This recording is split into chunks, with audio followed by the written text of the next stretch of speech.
और चलिए सीधे रुख करते हैं मुख्यमंत्री योगी आदित्यनाथ का जागरण फोरम में, वो इस वक्त संबोधित कर रहे हैं।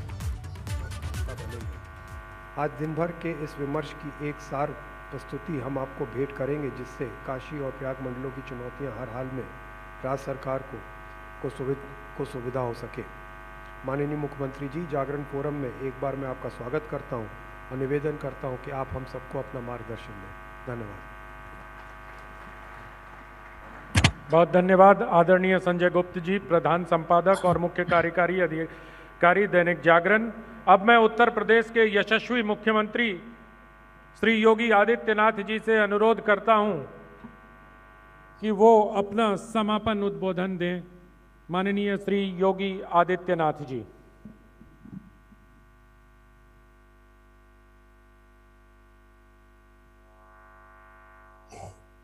हिंदी के लोकप्रिय दैनिक समाचार पत्र दैनिक जागरण के आज के इस जागरण फोरम कार्यक्रम में काशी में विराजमान प्रधान संपादक दैनिक जागरण श्री संजय गुप्ता जी,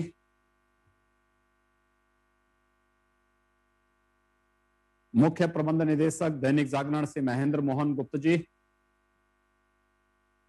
संपादक उत्तर प्रदेश दैनिक जागरण से आशुतोष शुक्ल जी, लखनऊ में मेरे साथ यहां पर उपस्थित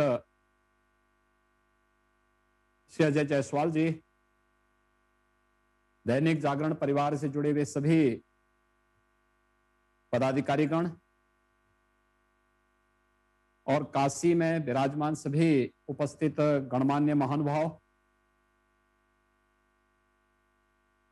मुझे हार्दिक प्रसन्नता की अनुभूति हो रही है कि दुनिया की सबसे प्राचीन नगरी और भारत की आध्यात्मिक और सांस्कृतिक पहचान को रखने वाली नगरी काशी में हिंदी के लोकप्रिय समाचार पत्र दैनिक जागरण द्वारा इस जागरण फोरम का आयोजन किया गया है। मेरे लिए अतिरिक्त प्रसन्नता का विषय है कि जागरण फोरम के इस आज के इस कार्यक्रम का उद्घाटन देश के महामहिम राष्ट्रपति जी के द्वारा किया गया। मुझे इस अवसर पर भौतिक रूप से उपस्थित होकर के इस फोरम में अपनी बातों को रखने की मेरी हार्दिक इच्छा थी, लेकिन हमारी पार्टी के प्रदेश कार्य समिति की एक आवश्यक बैठक प्रदेश में होने के कारण राजधानी लखनऊ में मेरी उपस्थिति आवश्यक हो गई थी। इसलिए मैं आज के इस कार्यक्रम में भौतिक रूप से उपस्थित नहीं हो पाया और मुझे वर्चुअली आपके साथ जुड़ने का एक अवसर प्राप्त हो रहा है। मैं आभारी हूं दैनिक जागरण परिवार का कि उन्होंने मुझे प्रदेश सरकार के 4 वर्ष के कार्यकाल जब पूरे होने जा रहे हैं तो इस जागरण फोरम के माध्यम से अपनी बात को रखने का मुझे अवसर दिया है। काशी हम सब जानते हैं दुनिया की सबसे प्राचीन नगरियों में से एक है। दुनिया को धर्म अध्यात्म के साथ ही शिक्षा के एक प्रमुख केंद्र के रूप में काशी ने अपनी पहचान बनाई। और आज तो कहना क्या, प्रधानमंत्री मोदी जी के नेतृत्व में काशी अपनी पुरातन काया और नए कलेवर के रूप में वैश्विक मंच पर अपने एक नई धमक के साथ आगे बढ़ रही है। आज काशी में हर एक कार्य पूरी प्रतिबद्धता के साथ आगे बढ़ रहा है। विगत 6 वर्षों में प्रधानमंत्री जी के विकास का विजन हो या काशी को दुनिया के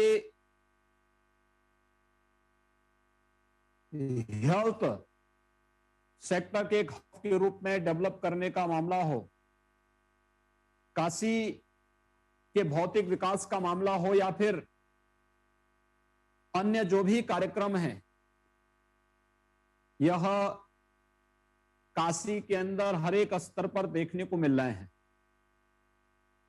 धर्म, अर्थ, काम और मोक्ष, इन चार मानवीय पुरुषार्थों की धरती काशी अनादिकाल से रही है और आज वह साक्षात हमें काशी के अंदर देखने को मिलता है। तो स्वाभाविक रूप से काशी से जागरण फोरम का आयोजन यह एक नई शुरुआत है। मैं दैनिक जागरण परिवार को सबसे पहले इसके लिए हृदय से धन्यवाद देता हूं। मुझे प्रसन्नता है कि आज जब मैं दैनिक जागरण फोरम के साथ वर्चुअली जुड़ने का मुझे अवसर प्राप्त हुआ है, तो स्वाभाविक रूप से इस अवसर पर अभी 3 दिन के बाद ही मेरी सरकार को 4 वर्ष के अपने कार्यकाल को पूरा करने का अवसर भी प्राप्त हो रहा है। वहां पर बैठे हुए जितने भी महानुभाव हैं, प्रबुद्ध जन हैं, इन सब ने जो सकारात्मक सहयोग प्रदेश सरकार के प्रति और केंद्र सरकार के प्रति अब तक दिया है, इन लोगों के सकारात्मक सहयोग का परिणाम रहा है कि अब उत्तर प्रदेश अपनी एक नई पहचान के साथ आदरणीय प्रधानमंत्री जी के नए भारत के नए उत्तर प्रदेश के रूप में प्रस्तुत हो चुका है।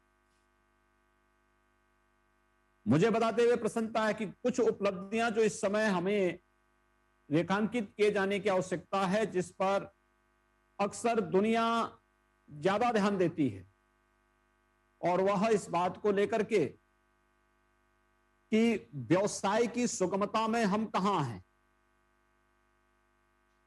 Ease of doing business. Ease of doing business के लिए शासन स्तर पर निर्णय लेने की क्षमता, लेकिन साथ साथ उस प्रकार का वातावरण बनाना भी। उस प्रकार का वातावरण का मतलब कानून व्यवस्था की सुदृढ़ स्थिति और व्यवसाय के क्षेत्र में रिफॉर्म्स किस तत्परता के साथ सरकार करती है, वह परिणाम उसी तत्परता के साथ भी आपको प्राप्त होंगे। जब मेरी सरकार के 4 वर्ष के कार्यकाल पूरे हो रहे हैं, तो मुझे बताते हुए प्रसन्नता है कि इन 4 वर्षों में उत्तर प्रदेश के अंदर कोई दंगा नहीं हुआ, प्रदेश के अंदर कानून व्यवस्था की कोई विकट संकट नहीं पैदा हुआ। लेकिन कानून व्यवस्था के लिए कुछ ऐसे कदम प्रदेश सरकार ने अवश्य उठाए हैं जो बहुत सारी जगहों पर लोगों के लिए एक मिसाल बने हैं।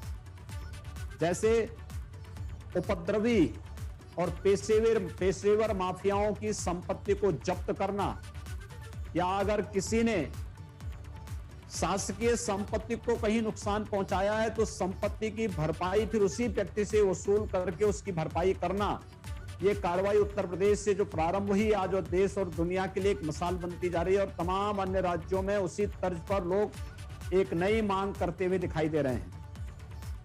आपने प्रदेश के अंदर सत्ताओं को माफिया और आपराधिक प्रवृत्ति के तत्वों के पीछे जाते हुए देखा होगा, घुटने टेकते हुए देखा होगा, लेकिन सरकार इन माफिया और इन कुख्यात बर्बर अपराधियों की संपत्तियों को कब्जे में लेकर के उस पर सरकार का बुलडोजर भी चले। यह उत्तर प्रदेश में पहली बार देखने को मिल रहा होगा कि जब इन दुर्दांत माफिया और अपराधियों के घरों पर, जिन्होंने अवैध संपत्ति कब्जा की थी, आज सरकार पूरी तत्परता के साथ उसकी न केवल वसूली कर रही है, बल्कि उस अवैध कारनामों पर बुलडोजर चलाने में भी किसी प्रकार का संकोच नहीं कर रही है। यह एक सरकार की उस मंशा को प्रदर्शित करता है कि सरकार की नीति भी स्पष्ट है, नियत भी स्पष्ट है। हम जिस जीरो टॉलरेंस की बात 2017 में चुनाव के पहले कहते थे, वह जीरो टॉलरेंस के तहत ही हम कार्य करेंगे।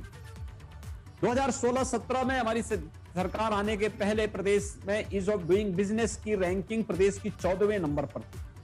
और आज मुझे बताते हुए प्रसन्नता है कि आदरणीय प्रधानमंत्री जी का मार्गदर्शन और प्रेरणा रही, हम लोगों ने कानून व्यवस्था की बेहतर स्थिति दी, व्यवसाय के क्षेत्र में जितने भी हमें सुधार करने थे उनको करने के बाद आज रैंकिंग हमारी दूसरे नंबर पर आ गई। आज प्रदेश देश के अंदर व्यवसाय का सबसे अच्छा गंतव्य बन चुका है और यही कारण है कि प्रदेश में तेजी के साथ निजी निवेश हो रहा है।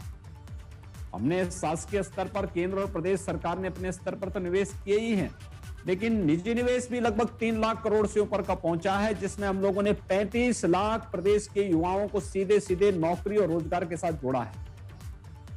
प्रदेश के अंदर अर्थव्यवस्था में भी व्यापक सुधार हुए, लेकिन अर्थव्यवस्था में सुधार के लिए हमें प्रदेश सरकार की आय भी बढ़ानी। हमने प्रदेश में कोई अतिरिक्त कर नहीं लगाया। विगत 1 वर्ष से प्रदेश और देश और दुनिया वैश्विक महामारी कोरोना से जूझ रही है। कोरोना का सफलतापूर्वक मुकाबला करने के साथ ही हम लोगों ने यह भी तय किया कि हम लोग किसी भी आम उपभोक्ता पर कोई अतिरिक्त टैक्स नहीं लगाएंगे,